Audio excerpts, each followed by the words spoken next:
வணக்கம், welcome to ருசிக்க ரசிக்க. இன்னைக்கு நாம பிரண்ட தொக்கு எப்படி பண்றதுங்கிறத போய் பார்ப்போம் வாங்க. இப்ப நாம பிரண்ட தொக்குக்கு என்னென்ன தேவைங்கிறத போய் பார்ப்போம் வாங்க. இதுல பிரண்டை ரொம்ப மெயினானது. அது நான் 1 கப் எடுத்துட்டு இருக்கேன். நீட்டா இருக்கும். அதை வாங்கிட்டு ஆஞ்சு அந்த தோலை சீவிட்டு கொஞ்சம் லைட்டா அலம்பி எடுத்து வச்சுட்டு இருக்கேன். அடுத்தது 1 கப்பு கருவேப்பிலை எடுத்து வச்சுட்டு இருக்கேன். இந்த இதையும் நீங்க வதக்கிடணும். பிரண்டையையும் நன்னா வதக்கிக்கணும், இதையும் நன்னா வதக்கிக்கணும். நீங்கள் மஞ்சப்பொடி தேவையான அளவு எடுத்துங்க, 1 ஸ்பூன் எடுத்துங்க மஞ்சப்பொடி உங்களுக்கு. அடுத்தது கருப்பு உளுத்தம்பருப்பு, அதை நன்னா வறுத்து வச்சுக்கணும். நீங்கள் எண்ணெய் விட்டு நன்னா வறுத்துக்கணும். நீங்கள் கருப்பு உளுத்தம்பருப்பு, மிளகா வத்தல் 10 எடுத்துட்டு இருக்கேன். மிளகு உங்கள் கையால் பிடிச்சபடி எடுத்துங்க. மிளகு போட்டால் தான் நல்லா காரமாக இருக்கும். 10 நாளைக்கு வச்சுன்னு நம்ம சாப்பிட்லாம். இதை புளி 2 எலுமிச்சங்க அளவு எடுத்துங்க. உப்பு தேவையான அளவு எடுத்துங்க. ஜீரகம் 1 ஸ்பூன் எடுத்துங்க. கொத்தமல்லி விதை இருக்கு பற்றியெல்லாம் அதுலேயும் 1 ஸ்பூன் எடுத்துங்க. வெந்தயத்தையும் 1/2 ஸ்பூன் எடுத்துங்க. ரொம்ப போட்டால் கசக்கும், அதனால வெந்தயம் 1/2 ஸ்பூன் எடுத்துங்க. பெருங்காயத்தூள் 1/2 ஸ்பூன் எடுத்துங்க. தாராளமாக பெருங்காயம் போடலாம். நீங்கள் மஞ்சப்பொடி போட்டுக்கணும். அதுக்கு கடுகு தாளிச்சு கொட்டுறதுக்கு எண்ணெய் நல்லெண்ணெய் தான் இதுக்கு யூஸ் பண்ணணும். இதெல்லாம் நீங்கள் என்ன பண்ணணும், நல்லா பிரண்டையை நன்னா வதக்கிக்கணும். அடுத்தது இதையும் நன்னா வதக்கிங்க. உளுத்தம்பருப்பு பற்றியெல்லாம் அதுவும் செவக்க வறுத்துங்க. அதுக்கப்புறமா மிளகை வறுத்துங்க. இந்த எல்லா ஐட்டத்தையுமே நன்னா செவக்க நல்லெண்ணெய் விட்டு ஒன்று 1 by 1 வறுத்துங்க. அப்போ தான் உங்களுக்கு நன்னா வரும். எல்லாத்தையும் நன்னா வறுத்துக்கணும். மஞ்சப்பொடியெல்லாம் வறுக்கக்கூடாது. கடுகெல்லாம் அப்புறம் தாளித்து கொட்டிக்கணும். நம்ம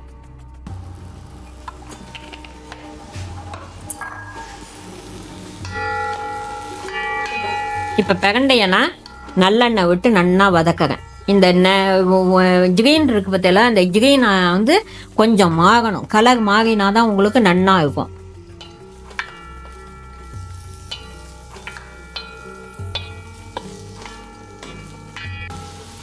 இப்போ பாருங்க, இதில் நான் தாராளமாக எண்ணெய் விட்டதுனால தான் இப்போ நன்னா வதங்குது. இது இப்போ கொஞ்சம் கொஞ்சமாக நேரம் கலர் மாறிட்டு வருது பற்றியெல்லாம். இந்த எண்ணெயை நம்ம அப்படியே வடித்து எடுத்துட்டோம்னா இதுலேயே மற்ற பொருட்களையும் நம்ம வறுத்துக்கலாம்.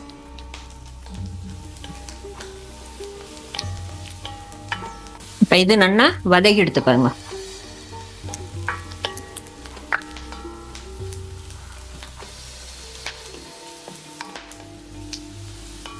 இது அப்படியே நம்ம ஒரு பிளேட்டில் எடுத்துப்போம். இப்போ அடுப்பை அணைச்சிட்டேன்.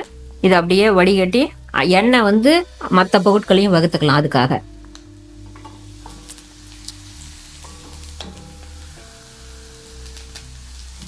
இந்த மாதிரி வதக்கணும். அது கலர் மாறணும். அந்த கிரீன் கலர் இருக்கு பற்றியெல்லாம் அது மாறணும் உங்களுக்கு.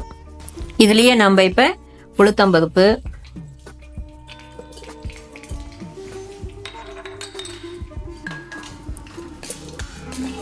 உளுத்தம்பருப்பு நன்னா சிவந்து எடுத்து பாருங்க.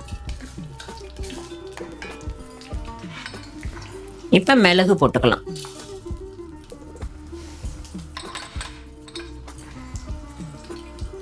தனியா, கொத்தமல்லி விதை, அடுத்தது ஜீரகம், அப்புறம் வெந்தயம், பெருங்காயம்,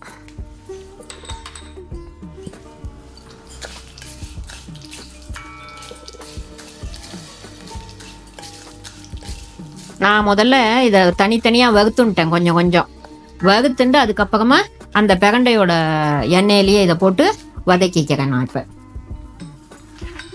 மிளகாயும் அதில் 10 மிளகாய் அதில் போட்டுடணும். புளியையும் போட்டுருங்க. அப்போ தான் நன்னா இருக்கும் உங்களுக்கு. புளியை சூடு பண்ணினோன்னா உடம்புக்கு நல்லது.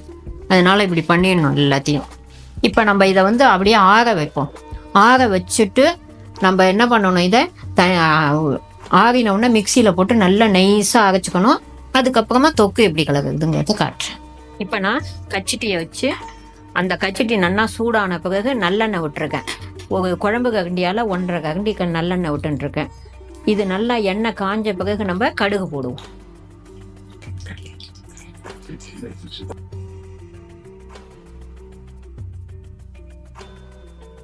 கடுகு 1.5 ஸ்பூன் போட்டுருக்கேன். கடுகுனா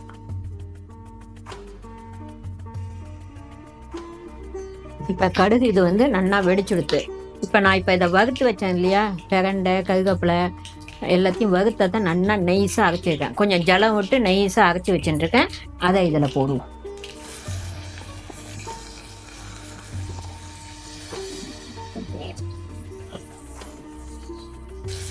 இதில் இந்த மிக்சிலேயே நான் வந்து கொஞ்சம் ஜலத்தை விட்டு அலம்பி இதில் விடுறேன். ஏன்னா அதில் உள்ளதெல்லாம் இருக்குமோன்னா உள்ள உங்களுக்கு அதனால.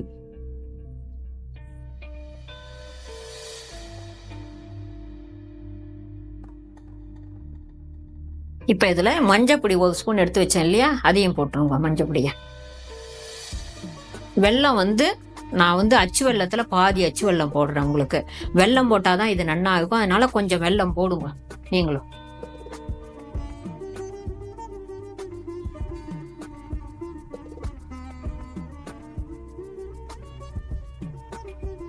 எண்ணெயும் இன்னும் தாராளமாக விடணும். நீங்கள் இன்னும் அரை கரண்டி போல் இது ஆயிண்டே இருக்கும்போது நடுப்பகை விடுவோம். கொஞ்சம் உப்பு வந்து 2 ஸ்பூன் எடுத்து போட்டுருக்கேன். அப்புறம் வேணா கொஞ்சம் நீங்கள் போட்டுங்க.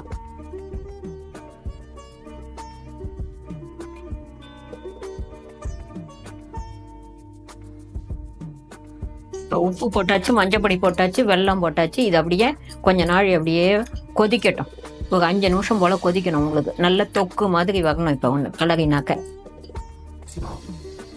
அது அப்படியே 10 நிமிஷம் கொதிக்கட்டும், வந்து பார்க்கலாம். இப்போ ஒரு 10 நிமிஷம் போல் ஆச்சு. எப்படி இருக்குன்னு பார்ப்போம். இப்போ இதில் வந்து கொஞ்சம் எண்ணெய் விடணும், நல்லெண்ணெய். இந்த பாருங்க தொக்கு மாதிரி வந்துடுது பற்றியெல்லாம். இது வந்து புளிக்காய்ச்சல் மாதிரி.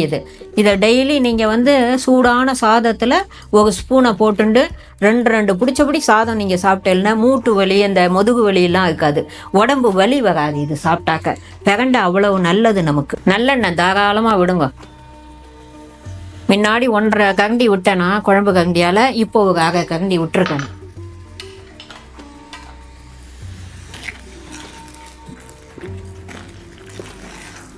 அல்வா மாதிரி வந்துடுது.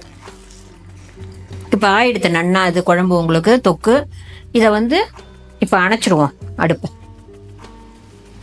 இவ்வளவுதான் உங்களுக்கு பிரண்டை தொக்கு. இதை ஒரு 10 நாளைக்கு போல் வச்சுட்டு சாப்பிட்லாம் நம்ம.